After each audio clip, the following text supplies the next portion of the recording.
What's up, guys? It's Jordan, and today I have hummus hacks for you. I am obsessed with hummus and I love it dearly just on its own. Hummus with some carrot sticks is like every single day for me. But yeah, it's just the perfect thing to add to recipes. So I thought, what could I make with hummus? I came up with 3 easy and delicious recipes. We've got a queso, we've got a twice baked potato, and an Alfredo, all really hearty, yummy, comfy foods. By using the hummus, we're cutting down on the number of ingredients that you need. We're boosting the fiber, boosting the nutrition, because hummus is full of chickpeas, which have protein, healthy fiber. You know, fiber is really good for you if you watched my last video all about fiber. That is all I have to say. Hummus speaks for itself.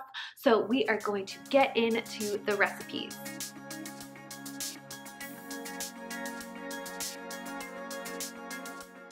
Is everything you need to make our queso. We've got some hummus, a little bit of almond milk unsweetened, some petite diced tomatoes, some spices, some arrowroot, and some nutritional yeast to make it nice and cheesy. In a small saucepan, you're going to add your almond milk first. Then you're going to add the hummus. All the exact measurements will be listed down below in the description box, but it was about a cup of hummus. And of course our spices, some garlic powder, some cumin, and some chili powder.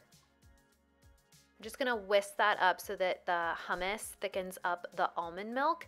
And then once it's all whisked together, we're gonna transfer it to a medium-low heat on the oven until it gets nice and bubbly and starts to thicken a little bit on its own.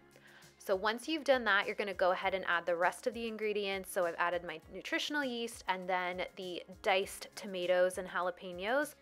At this point, I also added the arrowroot. It just didn't come out on camera for some reason, but that really helps thicken up the queso dip.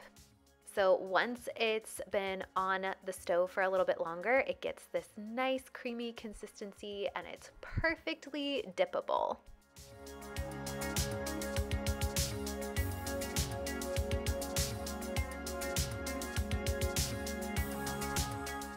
You'll need 2 russet potatoes, and you can cook them however you prefer to cook potatoes, in the oven, toaster oven, microwave. You just want to cook them so that they're nice and soft on the inside and you can cut through them.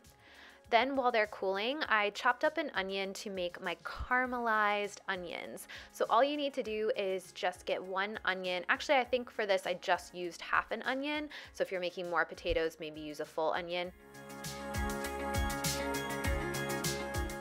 So just slice them really thin into some half moon shapes.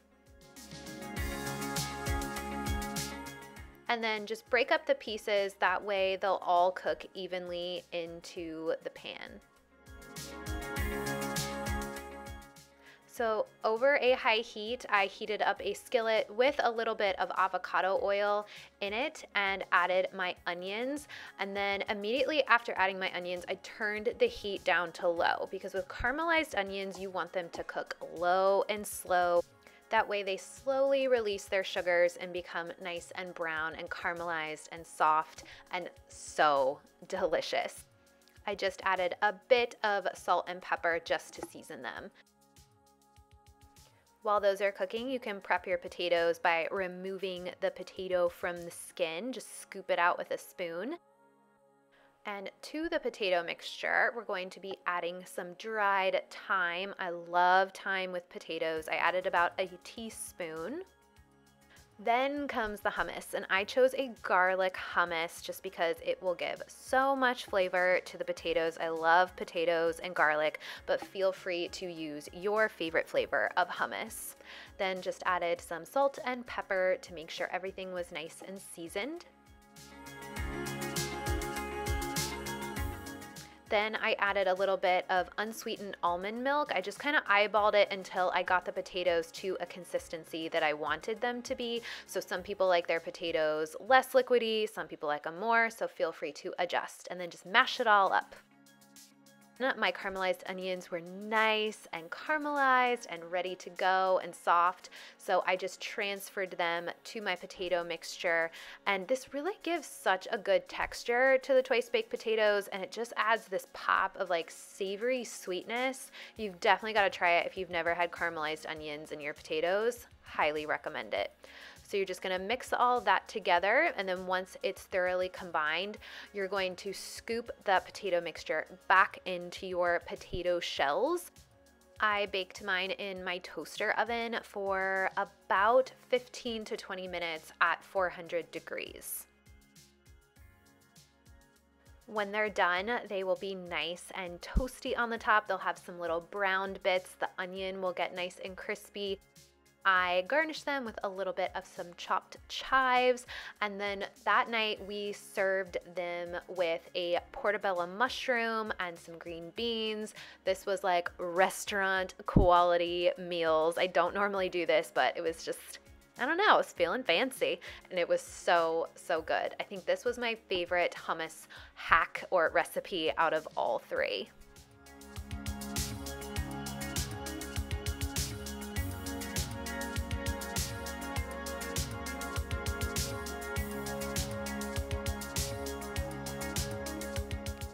To make your Alfredo sauce, you'll need some canned coconut milk, garlic hummus, nutritional yeast, salt, and pepper.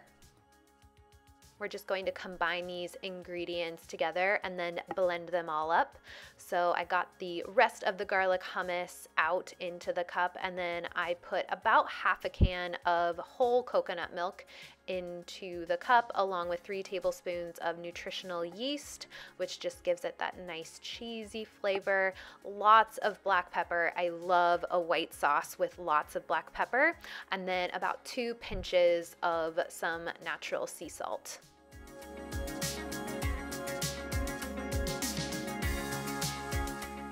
I also decided to add a tiny bit of nutmeg, and I mean just like 1/8 of a teaspoon.